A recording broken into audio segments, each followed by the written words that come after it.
Witam serdecznie. W tym filmie zabiorę Was do Nikaragui, czyli największego, a zarazem najbiedniejszego kraju Ameryki Środkowej. Obywatele polscy mogą przebywać w Nikaragui do 90 dni bez wizy. Tereny Nikaragui zostały odkryte przez Krzysztofa Kolumba w 1502 roku i przez prawie 300 kolejnych lat były pod władaniem Hiszpanów, którzy pozostawili po sobie sporo monumentalnych budowli, co tworzy dziś niezwykły klimat.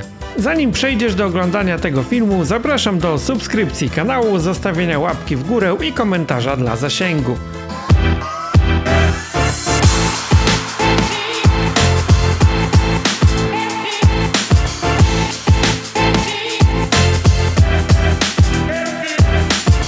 Sama nazwa kraju pochodzi od wielkiego wodza Nicaro, który rządził plemieniem zamieszkującym te tereny w XVI wieku.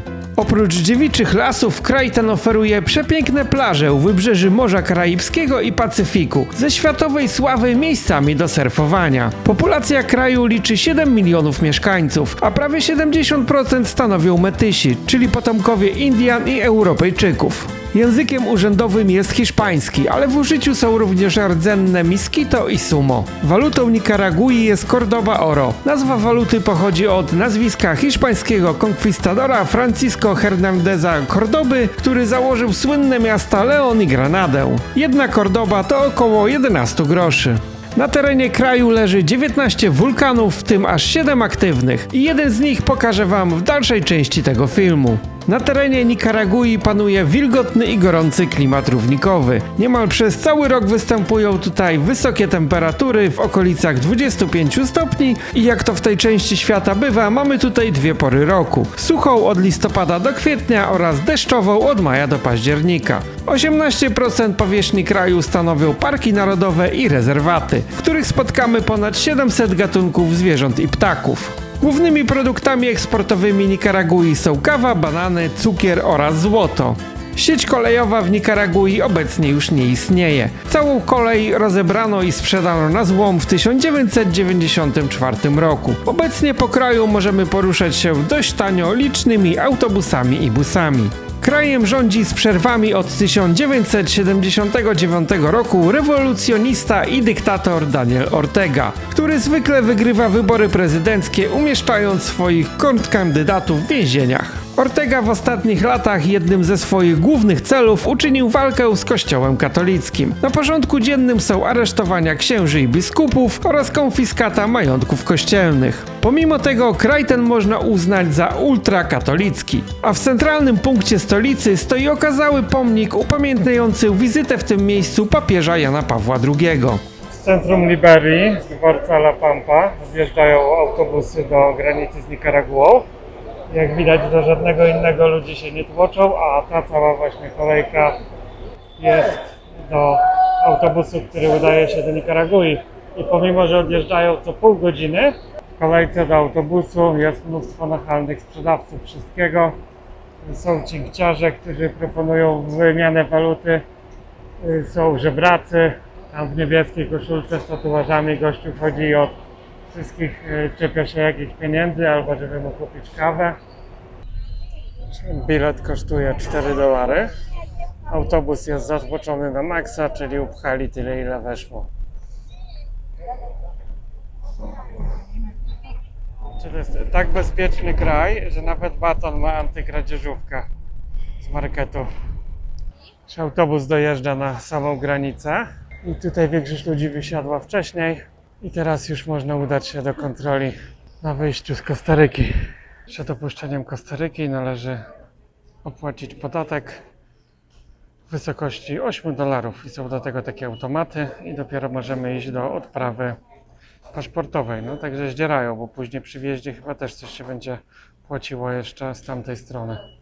Sama kontrola trwa kilka minut, w zasadzie obchodzi ich tylko zapłata podatku wyjazdowego, nic więcej nie pytają. Płacić można tylko w automatach, w zasadzie też bilety do parków płaci się wyłącznie przez właśnie internet. Chyba dlatego, że tutaj bardzo po prostu kradną. Pewnie gdyby się płaciło gotówką, byłaby korupcja i wszystko byłoby rozkradzione. A tak kasa trafia bezpośrednio do państwa i nie ma możliwości, żeby coś tutaj oszukać. I teraz taki teren niczyi pomiędzy Nikaraguą a Kostaryką, a wydaje mi się, że miejscowi to przychodzą po prostu bokiem obok przejścia i tam za nic nie płacą, bo większość z autobusów właśnie wysiadła kilkaset metrów przed granicą i poszła po prostu w stronę granicy między jakimiś budami, więc tak to wygląda.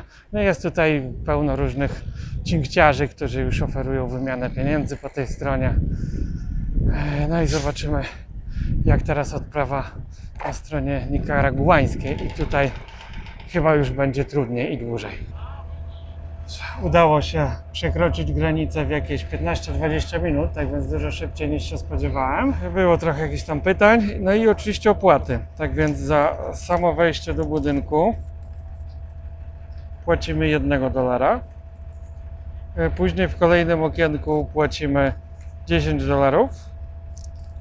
Kolejny świstek? Nie, $3, a później $10. Pytali tylko dokąd się jedzie i po co. No i w zasadzie tyle. I wychodzimy tylko z przejścia i od razu jest autobus za $10 do Managui, do stolicy, więc szybko i sprawnie wszystko poszło. Celnik, który po prostu nie obsługiwał, wyglądał jakby był po zażyciu narkotyków. Cały się telepał i jeszcze próbował wyłudzić $2.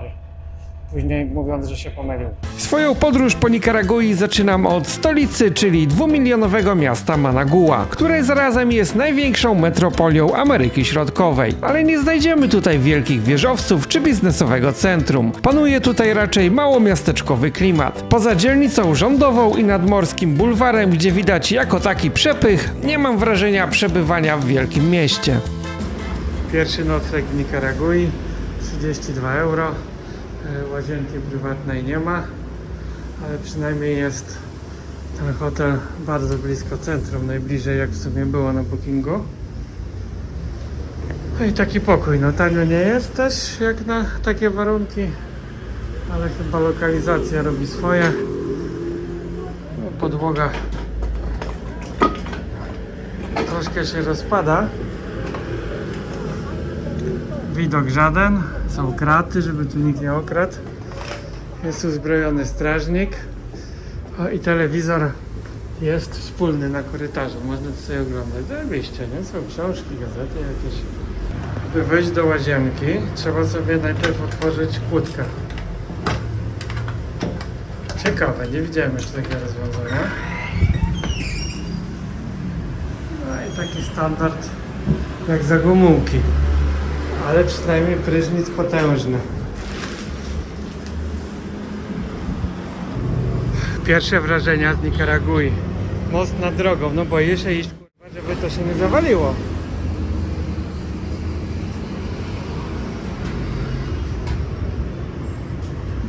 Się widać, są tu jakieś ciuchy po bezdomnych pewnie. Tutaj ekstrementy bezdomnych.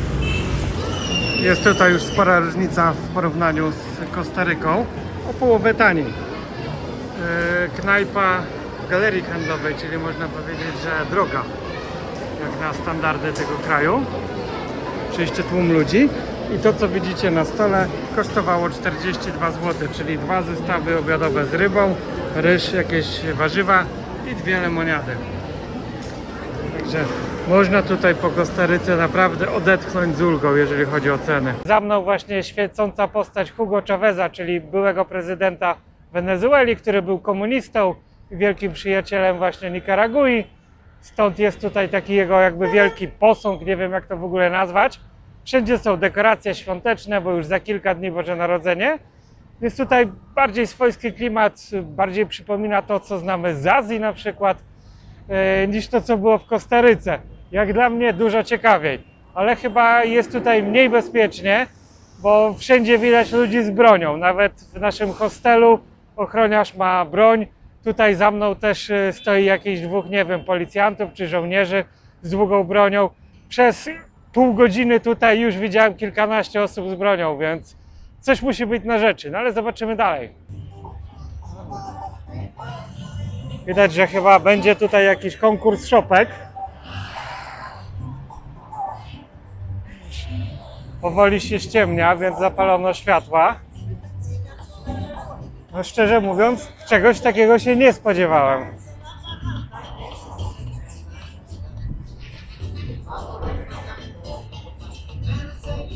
Pierwszy raz coś takiego widzę.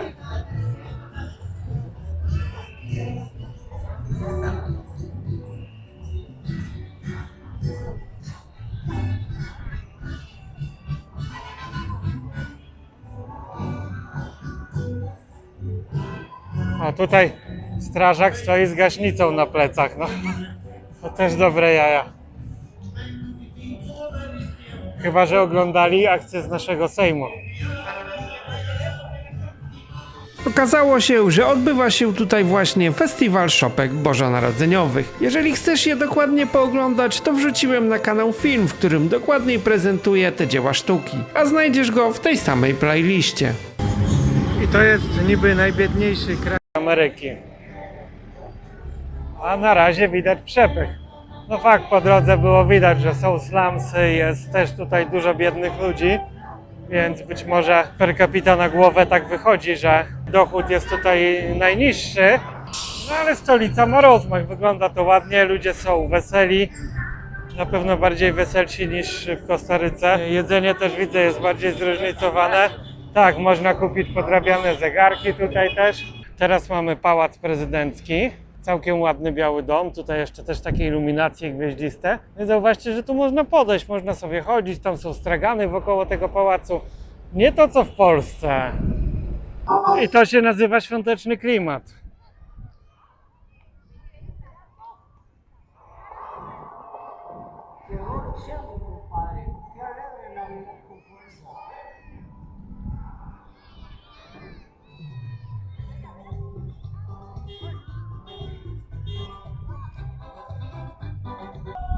Przed katedrą są takie wieczne ognie poświęcone prezydentom Nikaragui, oczywiście już zmarłym. Także LGBT tutaj widać jest powszechnej w modzie, pomimo że kraj jest ultra niby katolicki. Teatr Narodowy. Tutaj na przedstawienie Dziadek do Orzechów bilety są od 15 do 30 zł. Dekoracje świetne zdają się nie mieć końca. I tutaj na promenadzie, na nabrzeżu jest replika starego hiszpańskiego kolonialnego domu. Wiszą sobie szczelby i co ciekawe nikt tego nie pilnuje i można to sobie wejść za darmo. Są tutaj repliki 4 domów. Więc tak żyło się w kolonialnych domach pewnie jakieś 200 lat temu. I to jest dom Rubena Dario, znaczy się replika, ale być może meble są oryginalne.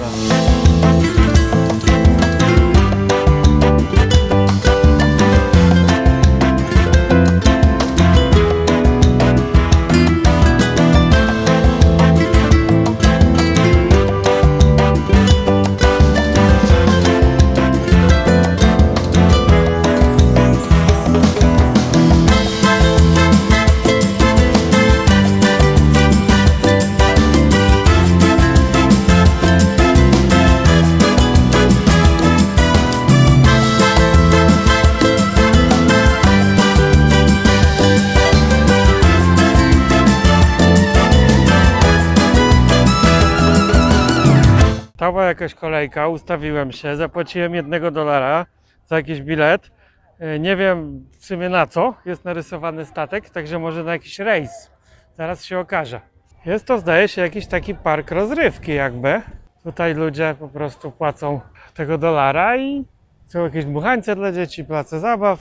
Mnóstwo ciekawych barów, knajp. Naprawdę wygląda to dużo lepiej niż w Kostaryce. Nie ma tłumów, jest bardzo czysto, pięknie utrzymana zieleń. Wieczór zapowiadał się bardzo emocjonująco i udało mi się wypić pierwsze wyśmienite piwo nikaraguańskie. Ale niestety padła mi bateria, więc nie pokażę wam nocnego życia stolicy. Przenosimy się więc zatem do kolejnego poranka. Pomimo że kraj jest biedny, mają tu schronisko dla psów. Jak widać, piesków jest naprawdę dużo w środku. Co czuć też po zapachu. Można ich wspomóc właśnie. W dzień te szopki nie robią takiego efektu jak w nocy, kiedy to wszystko jest oświetlone i gra muzyka. Jest 7 rano, widać miasto już budzi się do życia, nie ma jeszcze dużego ruchu. Knajpy, sklepy są w większości jeszcze pozamykane, ale coś tam już się otwiera. O ile tutaj nie ma teraz policji, ale koło naszego hotelu, gdzie jeszcze nie ma tych szopek, co 50 metrów stoi jakiś żołnierz z bronią. Więc nie wiem czego oni tutaj się tak boją, jakichś zamieszek. Ale przynajmniej dzięki temu można się czuć bezpiecznie, że nikt mi tutaj nie wyrwie kamery z ręki. Przy centralnym placu Managui jest piękna katedra z czasów hiszpańskich. Niestety jest ona w ruinie. Została zniszczona w 1972 roku przez trzęsienie ziemi i od tamtej pory nieużytkowana i po prostu niszczeje. No i w zasadzie można by było tam zajrzeć, co przed chwilą próbowałem uczynić, ale od razu z krzaków wyszedł policjant i powiedział, że nie można zbliżać się do tego budynku. Ale w dzień dopiero widać, w jak złym stanie to wszystko tutaj jest. No i są tam bezdomne koty, w środku mieszkają. I budynek jest piękny. Niestety nie można przekroczyć tej taśmy. Siedzi tam policja, sobie gość poszedł, nie wiem, jedzenie im niesie, czy tym kotom. Widać jeszcze freski, widać resztki ołtarza. Niestety się nie da. O, tutaj ktoś przyniósł policjantce jedzenie. Może po prostu boją się, żeby nie zagnieździli się tam jacyś bezdomni, ale w sumie nie wiem dlaczego. Jest to niedostępne dla turystów również.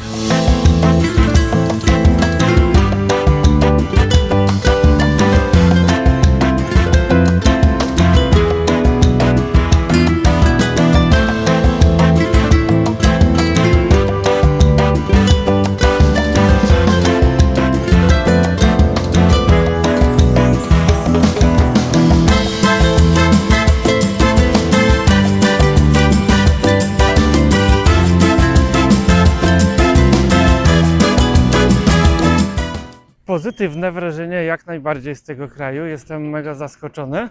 Spodziewałem się tutaj samego dziadostwa, a stolica jest naprawdę jak na porządnego dyktatora przystało odjebana, że tak powiem. Promenada nad jeziorem w dzień też robi wrażenie. I muzea też są pozamykane. No późno chyba tutaj wszystko się otwiera. Galeria, widziałem, handlowa, otwarta dopiero od 10. O, i tu widzę dużo ptaków dzisiaj na tych słupach ze starego molo. Jakieś pelikany, kormorany. Woda jest brudna. No i w sumie śmierdzi, nie? Śmierdzi szambem. Stolica Nikaragui położona jest nad brzegiem wielkiego jeziora, którym nie polecam jednak pływać. Właśnie tam te góry na horyzoncie. Jest wygasły wulkan. Też można tam sobie zrobić właśnie wycieczkę do krateru. I o ile w nocy to wesołe miasteczko jakoś wyglądało, w dzień już tak dobrze nie wygląda. Wszystko jest stare, pordzewiałe i chyba strach było wyjeździć na tych karuzelach. I mamy tu też polski akcent. 7 lutego 1996 roku Nikaraguę odwiedził polski papież Jan Paweł II i właśnie w tym miejscu na placu odprawił mszę. Na pamiątkę postawiono właśnie taką wysoką iglicę. Jednak okazuje się, że papież był tutaj 2 razy. Raz w 83 i później w 96 właśnie. W starym pałacu prezydenckim jest dzisiaj Muzeum Historii Nikaragui. Bilet dla gringos kosztuje $5 i są tutaj przynajmniej już jakieś opisy po angielsku, więc coś się możemy dowiedzieć, nie znając hiszpańskiego. Tutaj jest na przykład naszyjnik z ludzkich zębów. Tutaj bardzo ciekawa instalacja artystyczna, jak z filmu Obcy. Moim zdaniem nie warto wchodzić do środka. Ten bilet powinien kosztować maks $1. Pozycje są skromne i nieciekawe. No i w zasadzie jedyny plus, że możemy się pospacerować po byłym pałacu prezydenckim. Pomimo, że wydaje się tu całkiem bezpiecznie i autobusem jechało sporo zachodnich turystów, tak ani wczoraj tutaj w nocy, ani dzisiaj nie było widać żadnych gringos. I tu się gotuje zupa. Wystają kości, zupa cholera wiesz czego, a w tym food courcie całym to po prostu śmierdzi cebulą, aż szczypie po oczach. Jedyny bankomat bezprowizyjny, jaki udało się znaleźć, to Banka Red. Właśnie takie logo, bo cała reszta żąda około 20 zł prowizji za wypłatę. No i oczywiście wypłata z Revoluta. Musi być tu dobre złodziejstwo. Wszędzie są wysokie płoty, drut kolczasty, byle jaki sklep to jest normalnie zakratowany jak twierdza Alcatraz, więc boją się. Nawet jakiś tam malutki sklepik spożywczy ma swojego ochroniarza z bronią. Sklepy to tylko takie małe okienka zakratowane. Wygląda jakby ludzie żyli w jakichś więzieniach. Przecież ten płot ma ze 4 metry. I tak na górze są jeszcze kraty. żeby nie wejść przez balkon do domu. Samochód propagandowy, nie mam pojęcia co to za komunikaty, ale zobaczcie, hipermarket też jest chroniony jak twierdza. I do tego oczywiście ochrona z bronią wszędzie. Spod Uniwersytetu Głównego odjeżdżają busy w zasadzie po całym kraju, więc można się stąd dostać wszędzie. Bus do Leon kosztuje 78 Cordoba, czyli jakieś 8,50 zł. I odjeżdżają w zasadzie co kilka minut, jak się tylko zapełni, odjeżdża i zaraz podjeżdża następny i tak cały dzień. Więc nie ma tutaj problemu, żeby się gdzieś dostać. I to jest uznawane tutaj za dość komfortowy środek transportu. A są jeszcze autobusy gorszej kategorii, które będą o połowę tańsze. Po pół godziny drogi lądujemy w starej stolicy Nikaragui, Lyon. Kolejny nocleg. W Lyon jest całkiem korzystna, że tak powiem, cena w porównaniu do standardu. Ten pokoik kosztuje $36 tylko. W taki surowy styl, ale bardzo czysto i bardzo klimatycznie urządzone. Jest prywatna łazienka przynajmniej. No i co najważniejsze, jest do dyspozycji basen. I to dość spory i przynajmniej niedmuchany, tak jak większość w Kostaryce tych tańszych obiektów, o ile miała basen, to był on dmuchany, a tutaj pięknie położone właśnie takie patio i basenik. 2 litry wody kosztuje jakieś 60 zł, no tyle, że to jest 28%. A znowu tutaj mamy whisky, dwupak, to jest niecałe 2 litry, bo 750 ml, to jakieś koszt niecałych 80 zł. I tu już mamy 35 V, więc no cena całkiem korzystna. Docieramy do miasta Leon, byłej stolicy Nikaragui, które jest jednym z najstarszych miast w kraju. Znajduje się tutaj również największa świątynia katolicka w Ameryce Środkowej, czyli katedra Najświętszej Marii Panny, wpisana na listę UNESCO, zachwycająca barokową architekturą w kolonialnym stylu. I co ciekawe, można spacerować po jej dachu, z którego rozciąga się piękny widok na całą okolicę.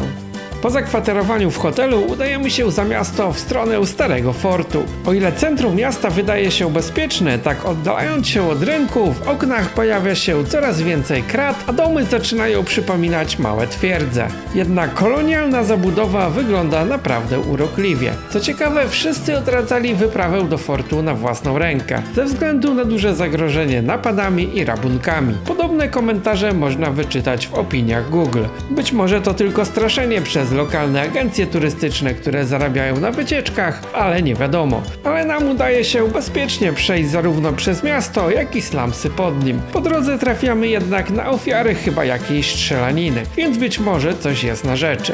Twierdza Akosako położona jest poza granicami miasta i jest też świetnym punktem widokowym na całą okolicę. Wstęp jest bezpłatny, ale można zostawić datek pilnującym go uzbrojonym strażnikom.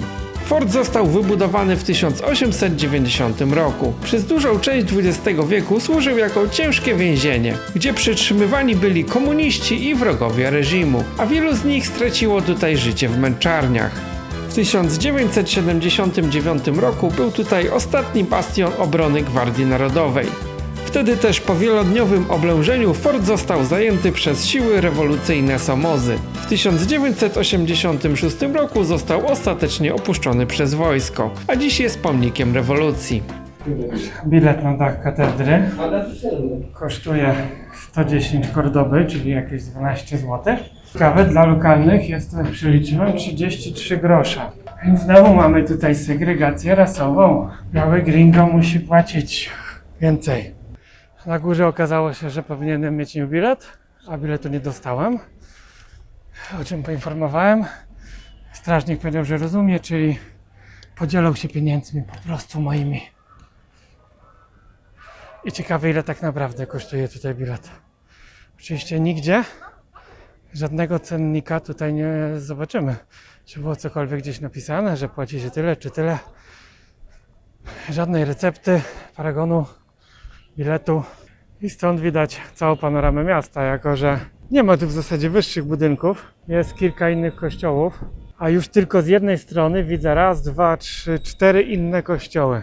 I w sumie jedyną zasadą jest tutaj, aby nie wchodzić na kopuły. Miss Świata i Uniwers została właśnie Nikaraguanka. Pierwszy raz w historii. No ale dopatrzyli się, że brała udział w protestach w 2018 roku. Wydano na nią nakaz aresztowania, ogłoszono zdrajczynią i zbiegła ona po prostu z kraju. No gdzieś się ktoś doszukał, że była na zdjęciach po prostu na protestach. Więc tak wygląda kraj totalitarny. No. A para prezydencka macha tutaj z wielu banerów i portretów w mieście. W oddali na horyzoncie widać szczyty wulkanów. Tak się wydaje, jakby ten jeden właśnie dymił. I gdzieś tam któryś z nich to jest wulkan Telika, na którym są organizowane zjazdy na desce po popiele po prostu. Taka atrakcja po prostu tutaj dla ubogich. I wszystkie te hostele mają w ofercie właśnie wycieczkę tam, żeby przyjechać się na desce. Słońce schowało się za horyzont i dzwony obwieszczają koniec spektaklu, więc już tutaj zganiają ludzi z dachu. To, co dziś widzimy, to już czwarte wcielenie katedry. W 1685 roku pirat William Dampier spalił katedrę, a jej odbudowa trwała następne 100 lat. Budynek posiada 5 naw i 7 piwnic, a w jednej z nich spoczywa narodowy poeta Nikaragui, Rubén Dario. Można powiedzieć, że jest to ktoś taki jak dla Polaków Mickiewicz. Oczywiście katedra ma swoje legendy. W podziemiach ma mieszkać gigantyczny wąż, a tunele mają sięgać poza miasto, co umożliwiało kiedyś ucieczkę jego obrońcom.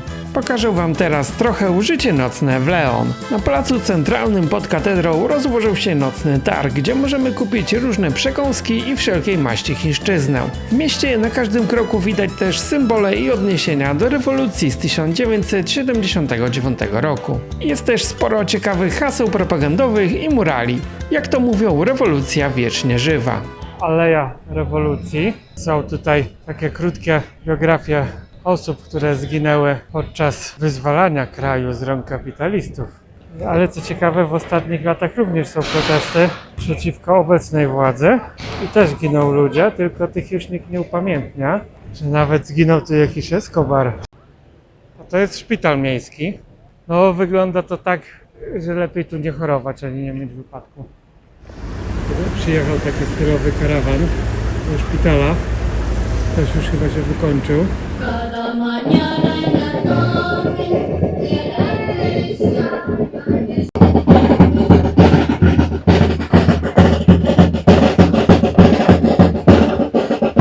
O, taki napój w szkle na straganie, który widać za mną, kosztuje złoty 80 zł.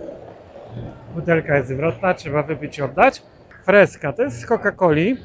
Szkoda, że tego nie ma w ogóle w Europie, bo jest to naprawdę super. Sprite się chowa. Jest to po prostu cytrynowy napój. Sprite też tu jest, a to jest zupełnie co innego.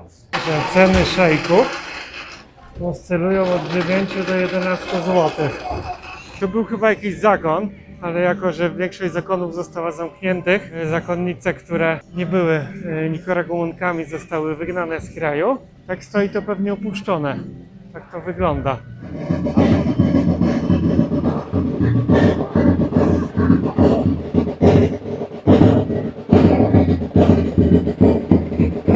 Że jak widzicie, pomimo braku śniegu, można stworzyć naprawdę udany świąteczny klimat. Oni pewnie nawet nie wiedzą, co to jest śnieg.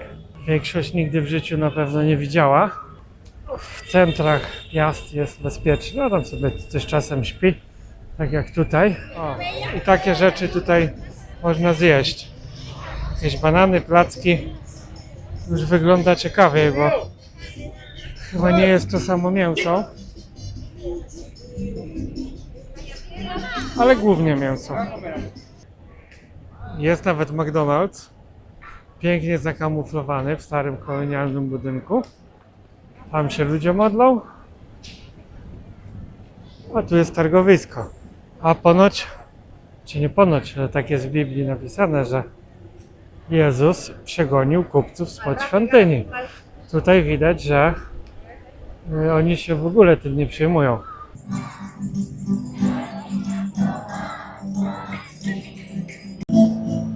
A na końcu procesji jedzie DJ. W Polsce nosi się głośniki pielgrzymkowe na plecach, a tutaj pielgrzymka ma swojego DJ-a. I na wózeczku wiezie głośnik, mikser, wzmacniacz. Tam jeszcze ma konsolę. Jak dla mnie Nikaragua jest zdecydowanie ciekawszym, bardziej autentycznym krajem od Kostaryki. Więcej się tutaj dzieje. Jest większe dziadostwo, to prawda, ale jest taniej, jest przyjemniej, ludzie są naprawdę milsi.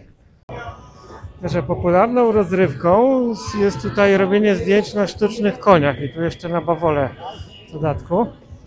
Oczywiście odpłatnie. Każdy ma swój sposób na święta.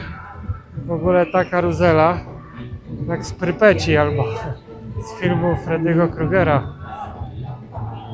I to wszystko na placu pod katedrą się dzieje. Brakuje tu tylko wódki z piwem, ale konie są w każdym rozmiarze. Naprawdę musi być na to wzięcie. Chyba każde dziecko marzy tutaj o zdjęciu na koniu. I o ile w dzień to miasto było bardzo przygnębiające i brudne, tak po nocy nabiera barw i może się podobać, naprawdę. I jest tutaj potężny problem z jedzeniem. Tak, tu jest wyłącznie mięso. Nie udało mi się dziś znaleźć ryby. Po 3 godzinach szukania trzeba było zadowolić się falafelem, który był droższy niż w Polsce, był bardzo niedobry i bardzo mały.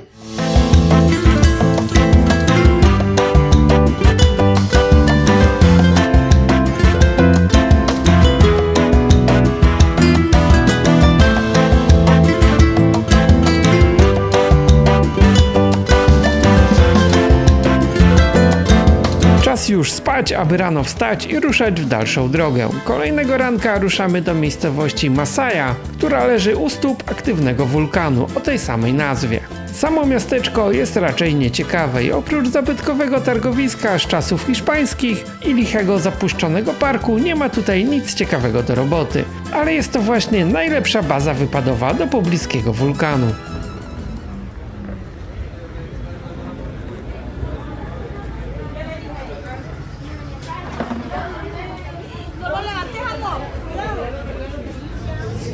Jajka, takie ohydne kiełbasy.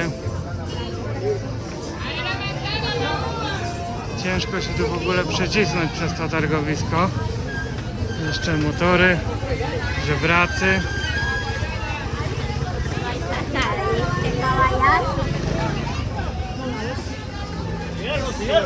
Przez taki labirynt trzeba przejść, żeby dojść do dworca. Jedziemy teraz z miasta Leon do Masaya. Komunikacja publiczna jest bardzo dobrze rozwinięta. W zasadzie idziesz i jedziesz. Autobusy odjeżdżają co chwilę. Jeżeli się przesiadasz, to tak samo. W zasadzie od razu jest kolejny, o ile jest z tego samego dworca. No i podróżuje się za grosze. Że teraz znowu z Leona do Masai to będzie koszt około 10 zł. No tyle, że jest ścisk. I tutaj w autobusie, jak sobie ludzie jadą, tak każdy, kto coś tam zje, wypije, to wypierdziela śmieci przez okno. Nie robi to na nikim wrażenia. I stąd na poboczach drogi takie zalegające hałdy śmieci przez cały czas. Autobus jest już wypchany do granic możliwości i między tym są jeszcze obwoźni sprzedawcy, którzy sprzedają jakieś owoce i chipsy. Każde miasteczko Nikaragui, chyba wzorem Ameryki, ma Central Park i tutaj skupia się takie życie towarzyskie. Jest dużo straganów z jedzeniem i różnymi pierdołami. No i od rana do wieczora coś tu się dzieje, a wieczorem można sobie tutaj właśnie coś zjeść. Po raz kolejny ten sam problem. Nie można się dobić do hostelu, jest zamknięta brama, nikt nie odpowiada. Przyszedł jakiś gościu, zaprowadził do jakiegoś innego domu. Tam wyszedł gościu, coś powiedział i zamknął drzwi przede mną. Także nie wiem w ogóle, o co tu chodzi. Jako że nie dało się dogadać z tamtym właścicielem, tak trzeba było wynająć kolejny nocleg. Oni mają tu jakiś problem, bo to się już właśnie drugi raz zdarza. Żeby otworzyć po prostu, żeby czekać na gościa, pomimo że wynająłem go wczoraj. Niby 10% tutaj ludności zna angielski, sądzę, że mniej, bo bardzo ciężko jest się dogadać na jakiekolwiek tematy. Ale przynajmniej udało się kupić kartę SIM. I tutaj 7 GB na tydzień kosztuje 8 zł. Tam właśnie na horyzoncie, na zachodzącym słońcu, taki czarny dym. To są opary z wulkanu Telika, który właśnie góruje nad miastem. Kolacja w najekskluzywniejszej knajpie w mieście, gdzie nawet mówią po angielsku. Takie danie kosztuje tu 35 zł. Jak widać jest dekoracyjne bardziej, czyli taka mała miseczka ryżu, troszkę listków sałaty, to są krewetki w panierce i parę frytek. I to w ogóle smakowało jak jedzenie dla dzieci, czyli nie miało żadnego smaku. Pomnik bohaterów rewolucji. Tak wygląda Central Park nocą. No i znowu te piszczące huśtawki. Chcę, że nikt tutaj nie wpadnie na pomysł, żeby kapnąć tam trochę oleju. Miałem plan, żeby wypić w którejś z tutejszych knajpek w parku piwo, ale okazuje się, że nie ma. Sprzedają tylko napoje bezalkoholowe. Nie ma czegoś takiego, żeby ktoś w ogóle pił w plenerze. Jakieś piwo czy wódkę. Jest to chyba karane, bo nikt tego nie robi. W sumie w Polsce też jest karane, a wszyscy piją. W Polsce na placu miejskim zawsze stoi jedna choinka. Tutaj w obrębie tego parku jest ich chyba z 10. Więc oni naprawdę nie żałują na dekoracje świąteczne, pomimo że nie są to żywe drzewa. Kościół jest wyzamykany i w ogóle są kraty w oknach, żeby tu nie obrabowali. No, ludzi jest sporo. Że jakiś tu dziwny obrzęd trwa. Nie ma jeszcze godziny 20, a na ulicy już są ciemności. Nie ma tu oświetlenia. Wszystko jest zamknięte w cholerę. Jakby była pierwsza w nocy. Te wieczorne piwo w lokalnym barze.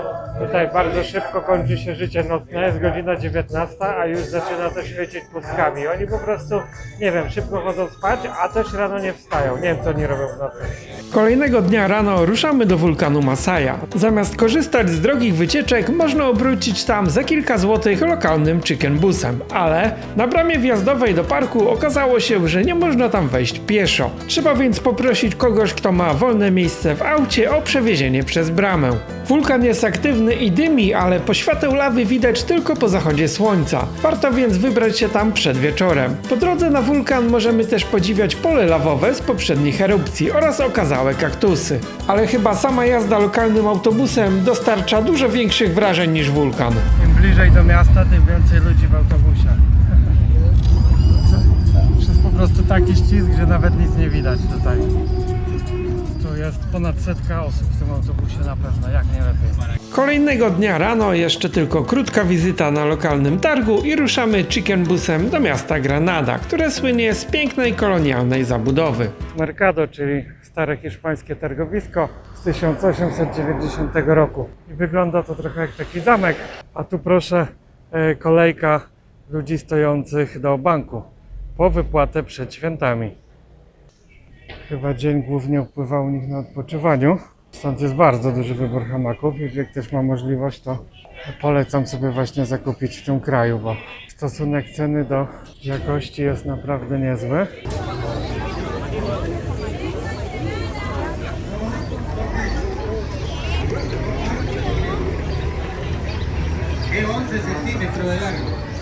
I tak wygląda lokalny dworzec autobusowy. Podstawą transportu na krótkie dystanse są tutaj właśnie chicken busy, czyli takie autobusy a la szkolne z USA, właśnie w większości żółte.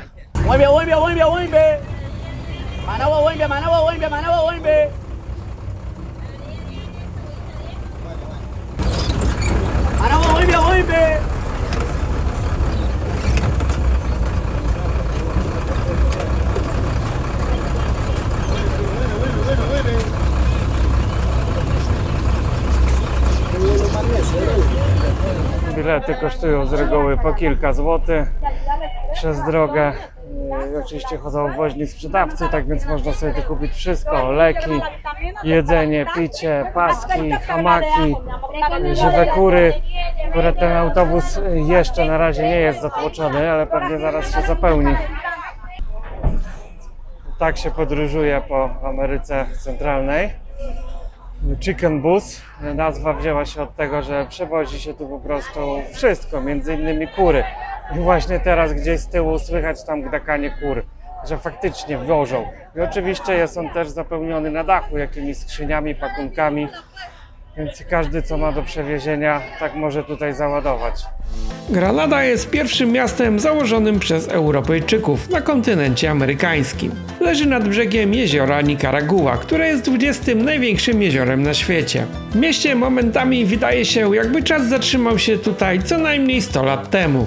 Opowiem wam teraz ciekawą historię związaną z tym miejscem. Amerykański pirat William Walker, któremu zamarzył się podbój państw Ameryki Centralnej, aby stworzyć z nich państwa niewolnicze, podstępem i oszustwem zdobył urząd prezydenta Nikaragui, a następnie ogłosił, że kraj będzie oparty na niewolnictwie. Zbuntowani obywatele razem z sąsiednimi krajami pokonali go i rozstrzelali w 1857 roku w wieku 36 lat. Ale zanim został schwytany, wydał rozkaz spalenia i zrównania z ziemią miasta. O jego niezwykłej historii w 1987 roku powstał film fabularny pod tytułem Walker. Miasto bardzo wtedy ucierpiało, ale większość zabytków udało się odbudować. Dziś koniecznie trzeba zobaczyć kościół Iglesia Guadalupe, który stał się ostatnią twierdzą Walkera.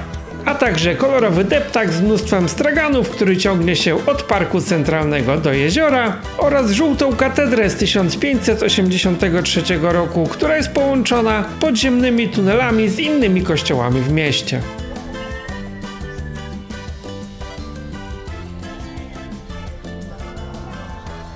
Zwykle wokół dworców są miejskie targowiska.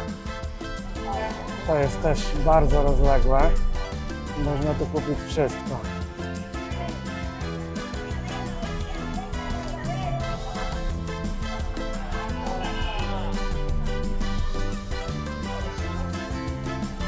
Tutaj jest pomnik upamiętniający 450 lat drogi Panamerika od Kanady do Panamy. Budynek dworca kolejowego jest pięknie odrestaurowany i obok stare zabytkowe wagony i tam jakaś chyba lokomotywownia albo warsztat naprawczy.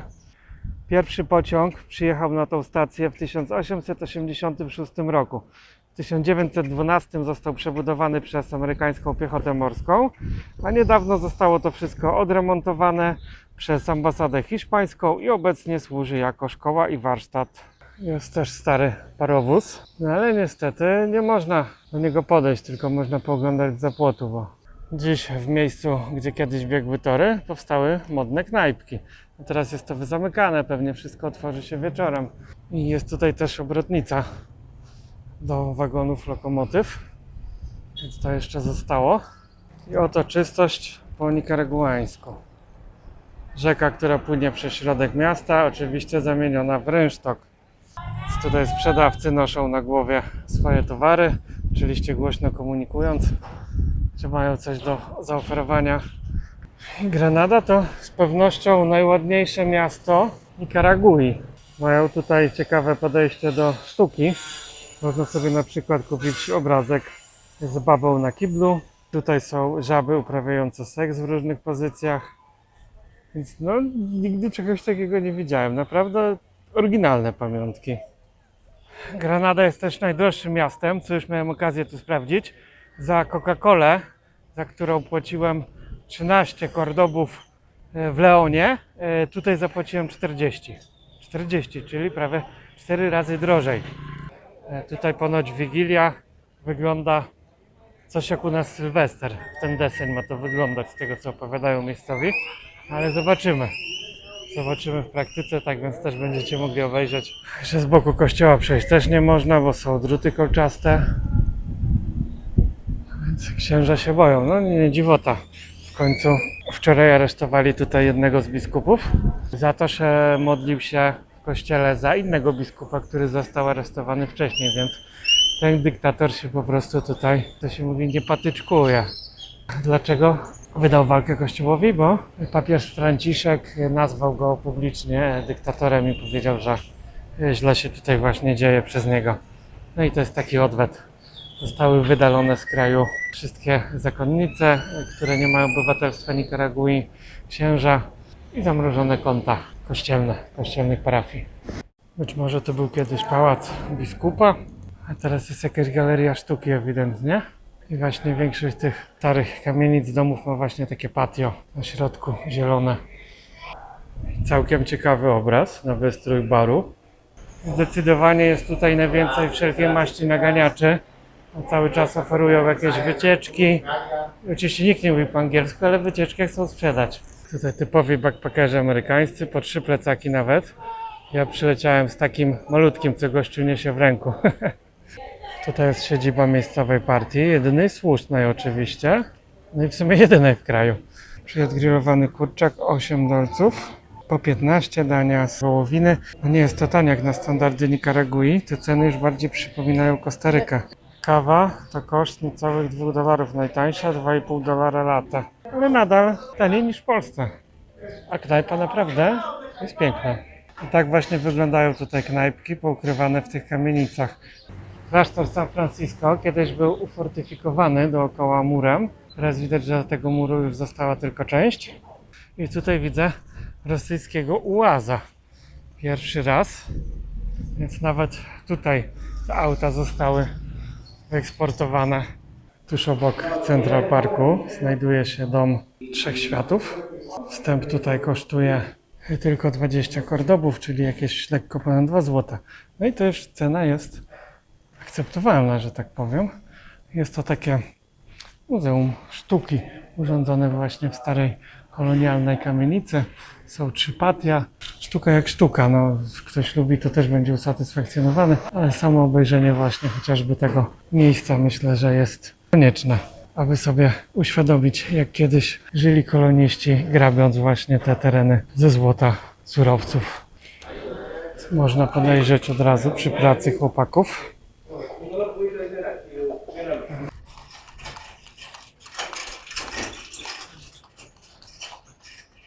To miasto wydaje się całkiem przyjazne i bezpieczne.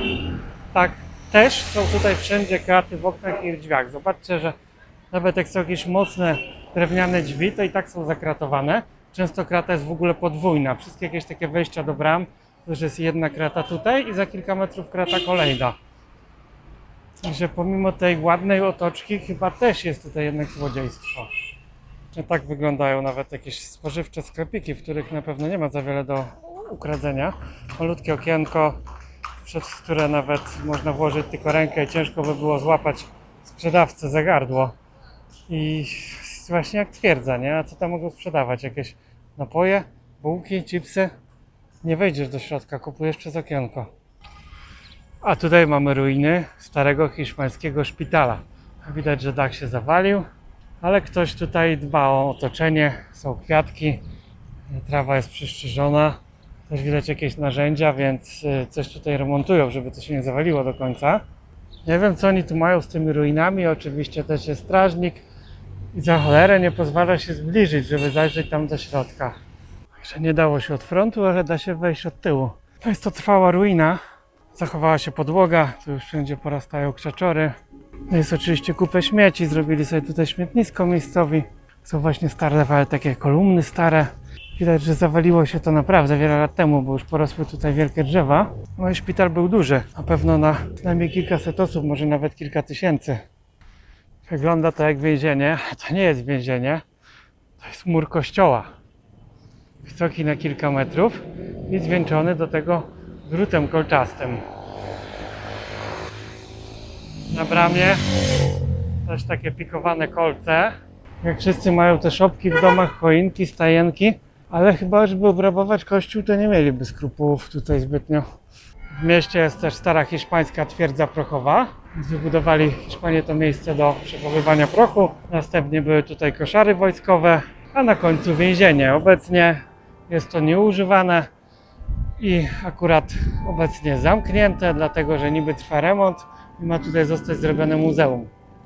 Twierdza została wybudowana w 1748 roku. No i niestety dostępu do niej broni łańcuch, jak tutaj też miejscowi powiedzieli. Jest to wykorzystywane przez miejscowe władze jako miejsce na imprezy. I kolejny hiszpański kościół. I oni tak lubią siedzieć. Wszędzie siedzą po prostu na tych murkach przed domami i tak dzień upływa. I w Europie, w Polsce pracujemy sobie od 7 rano, od 8, ale trzeba wstać już o 6, dzieci wysłać do szkoły, ogarnąć siebie, później wracamy, jeszcze jak zima, jest już ciemno, trzeba znowu ogarnąć dzieci, odebrać ze szkoły, zawieźć na zajęcia dodatkowe. Niektórzy pracują jeszcze na drugi etat, bo z jednego nie starczy na utrzymanie rodziny. później jakieś siłownie, jakieś rozrywki, obowiązki domowe i mamy 10 w nocy. I tak przez cały tydzień. Jeden dzień wolny w tygodniu, niedziela. I tak ucieka nam życie. Do tego jeszcze kredyty, żeby mieć mieszkanie, żeby mieć remont co kilka lat, żeby mieć nowszy samochód niż sąsiad. I zapierdalamy jak te chomiki, kiedy zobaczcie, tutaj ludzie sobie odpoczywają. Oni sobie siedzą przed domami, mają jebane na wszystko. Tak więc trzeba sobie zadać pytanie, czego tak naprawdę w życiu potrzebujemy. Czy zarabiać na te wszystkie dobra, gdzie lansuje nam to telewizja, kup więcej, zapierdalaj, żeby kupić, bierz kredyt. Czy nie lepiej jest mieć mniej, a po prostu korzystać z tego życia? Każdy musi sobie sam odpowiedzieć na to pytanie. I kolejny kościół. Ciężko policzyć, ile oni tu tego nabudowali. No by dzisiaj przynajmniej mamy co oglądać, ale wtedy po prostu to było budowane za pieniądze, które ograbili tutaj na miejscowej ludności i na wyzysku ich po prostu ciężkiej pracy. Ten kościół znowu pochodzi aż z 1782 roku. Jak najpierw jest tutaj zatrzęsienie. Menu jest już wielu po angielsku, ceny w dolarach. Widać, że wszystko jest tutaj przygotowane pod Gringos. No jest to najpopularniejsze turystyczne miasto Nikaragui. Naprawdę jest to wszystko z klimatem urządzone. No, piwo można wypić już za 30. Bardzo tanio. I oto jakie są ceny w knajpie w najdroższym mieście Nikaragui. Litrowe piwo możemy sobie kupić, to jest jakieś 8,50 za litrowe piwo. Piwo 0,35 to jest też jakieś 4,30 zł. Hamburgery około 13 zł, hot dog 6 zł niecałe. Zestaw burger z frytkami 25 zł. Jest kuchnia meksykańska, jakiś filet z ryżem 30 zł. Oczywiście nie wygląda to tak jak na tych talerzach, nie? Bo to nie wiem skąd te zdjęcia chyba z giełdy brali. Ale znowu już ryba to jest koszt 40 zł. I tutaj siedząc w knajpie cały czas przychodzą do ciebie jacyś sprzedawcy. I sprzedają paski, cukierki, zegarki. Tak więc ciężko jest spokojnie zjeść. I w knajpie są prawie sami biali. Widać, że to miasto jest właśnie komercyjnie zrobione pod turystę.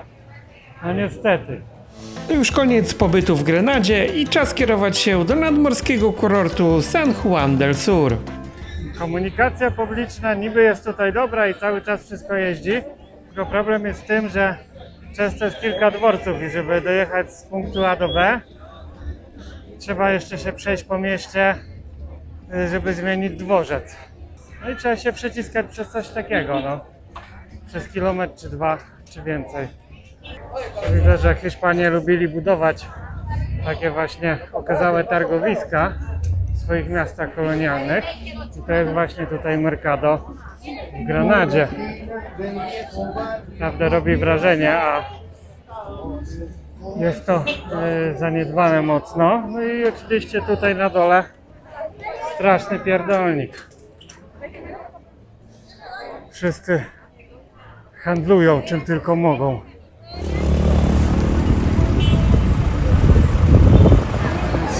Gorączka świąteczna, ludzie już jadą na święta.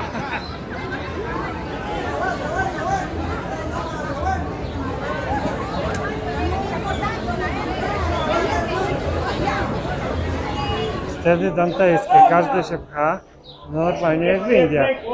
Na pewno wszyscy się nie zmieszczą do tego autobusu. Już w podróży 6 godzin, a ujechałem raptem 70 km. Każdy rzuca te śmieci pod siebie z autobusu przez okno, z tych wszystkich straganów. Też wylewają tu jakieś ścieki, także jest kupa smrodu. No przypomina mi to trochę India. I to bez wątpienia Rivas jest najbrudniejszym miastem, jak na razie w Nikaragui. Śmierdzi tu strasznie, jest straszny burdel wszędzie. Jak coś tam próbują sprzątać, ale ludność tu kultury żadnej nie ma. Gaśnica w autobusie, paliłoby się. Najpierw trzeba znaleźć klucz, otworzyć kłódkę, wyciągnąć to tej obroży i dopiero można gasić. Także tutaj no bram do świecznika nie zgasił.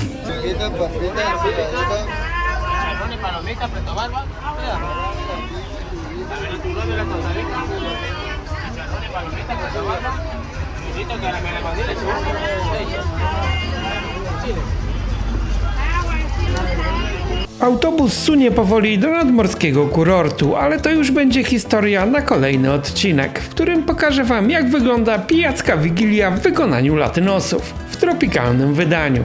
Serdecznie zapraszam na kolejny film oraz do obejrzenia pozostałych z amerykańskiej serii. Do zobaczenia, cześć!